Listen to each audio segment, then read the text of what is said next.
Assalamualaikum warahmatullahi wabarakatuh, sahabat saja. Puluhan ribu para pengunjuk rasa berkumpul dan menghadiri aksi solidaritas terhadap rakyat Palestina di Jembatan Galata di Istanbul, Turki pada tanggal 1 Januari 2025. Unjuk rasa yang diikuti oleh 308 organisasi masyarakat sipil Turki di Istanbul adalah sebagai bentuk solidaritas kepada warga Palestina di wilayah Gaza yang hingga saat ini masih terus dalam tekanan serangan militer Israel. Dalam aksinya, pengunjuk rasa mendesak penghentian segera genosida oleh Israel di Gaza. Sejak memanas pada tanggal 7 Oktober 2023 lalu, serangan Israel di Gaza telah menewaskan lebih dari 45.500 orang, yang sebagian besar perempuan dan anak-anak. Sebagian besar infrastruktur di wilayah Gaza hancur sehingga tidak bisa ditinggali. Militer Israel juga memberlakukan blokade ketat sehingga sekitar 2,3 juta penduduk wilayah Gaza dihantui beragam krisis dari pangan hingga kesehatan. Acara ini terselenggara atas andil putra Erdogan yang secara masif turut mengorganisir berbagai kelompok masyarakat Turki yang konsisten menyuarakan hak-hak rakyat Palestina, khususnya di jalur Gaza. Aksi besar ini sejatinya digelar dengan tujuan agar Israel segera menarik seluruh personel militernya dari jalur Gaza yang saat ini masih diduduki. Bilal Erdogan, selaku penggerak aksi besar ini, mengatakan dengan lantang pada sebuah konferensi pers yang juga dihadiri banyak kepala lembaga kemanusiaan Turki. Semalam Hagia Sophia, hari ini Masjid Umayyah, besok Al-Aqsa. Gazze'deki soykırımı lanetlemek için buradayız. Ayasofya açıldı. Emevi Cami özgürlüğüne kavuştu. Şimdi Kudüs için, Mescid-i Aksa için buradayız. Filistinli kardeşlerimizi İstanbul'dan selamlıyoruz.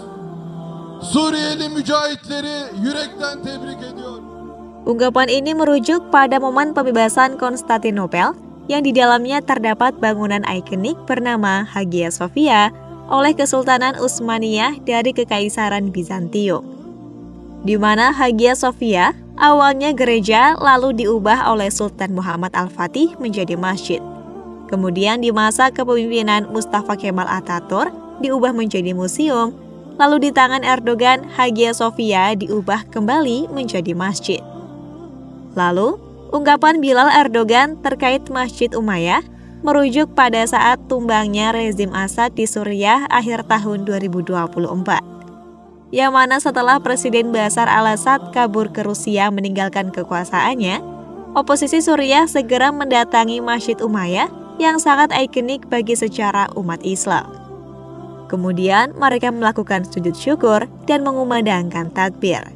Hal itu dilakukan sebagai simbol bahwa jejak tirani Assad sudah hilang dan tanah Suriah telah bebas dari kezalimannya.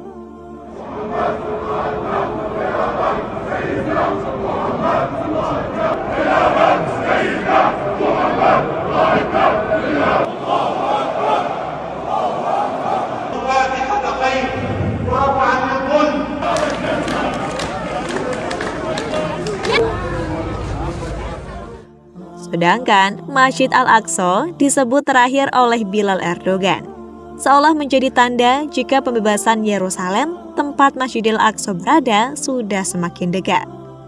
Pernyataan Bilal ini sebenarnya mirip dengan statement ayahnya, yakni Recep Tayyip Erdogan, yang ketika pidato di hadapan kader muda Partai AKP, mengatakan bahwa jika ingin membebaskan Al-Quds atau Masjidil Aqsa, maka umat Islam harus membebaskan wilayah di sekitarnya terlebih dahulu.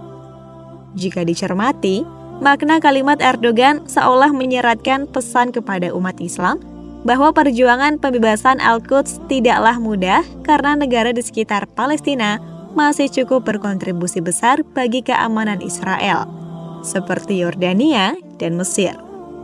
Lalu, kondisi negara di sekitarnya yang lain cukup lemah, baik dari segi perekonomiannya maupun militernya, seperti Suriah dan Lebanon. Ucapan Erdogan juga dimaknai beberapa pengamat sejarah. bahwa Presiden Turki ini seakan ingin mengembalikan ingatan umat Islam tentang bagaimana strategi tokoh-tokoh pejuang Islam yang berhasil membebaskan Al-Quds, seperti Khalifah Umar bin Khattab dan Sultan Salahuddin Al-Ayyubi, di mana kedua tokoh ini melakukan strategi yang cukup terstruktur sebelum membebaskan Al-Quds, yakni dengan menguasai wilayah-wilayah di sekitar Yerusalem.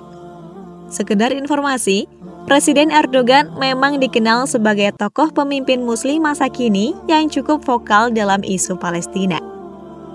Meskipun di satu sisi Turki memiliki hubungan bilateral dengan Israel, namun perlu diketahui bahwa hubungan tersebut telah terjalin sejak awal kepemimpinan Mustafa Kemal Atatürk, bapak sekuler Turki yang dianggap sebagai dalang runtuhnya Kesultanan Utsmaniyah.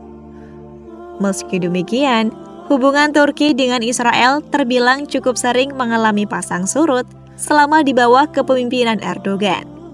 Bahkan kabar terbaru yang beredar pada November 2024 lalu, Presiden Turki itu mengatakan bahwa negaranya telah memutuskan semua hubungan dengan Israel. Langkah Erdogan ini diduga kuat sebagai respon tegas terhadap Israel karena tindakan kejinya selama konflik dengan Hamas di wilayah Gaza pada Perang Tufanul Aqsa yang berlangsung sejak Oktober 2023. Bahkan pada awal tahun 2025 ini, Erdogan menyoroti krisis berkepanjangan di Gaza dan Palestina. Ia menyerukan penghentian kekerasan serta terciptanya perdamaian. Kami melakukan upaya intensif untuk mengakhiri pembantaian yang masih terjadi di Gaza, wilayah Palestina lainnya, selama 15 bulan dan juga menciptakan perdamaian di sana, katanya. Terlepas dari maraknya tuduhan miring terkait sikap Erdogan yang dianggap hanya kamuflase belaka dalam membela Palestina, kita sebagai Muslim sepatutnya tetap berhusnuzon dan terus mendoakan beliau.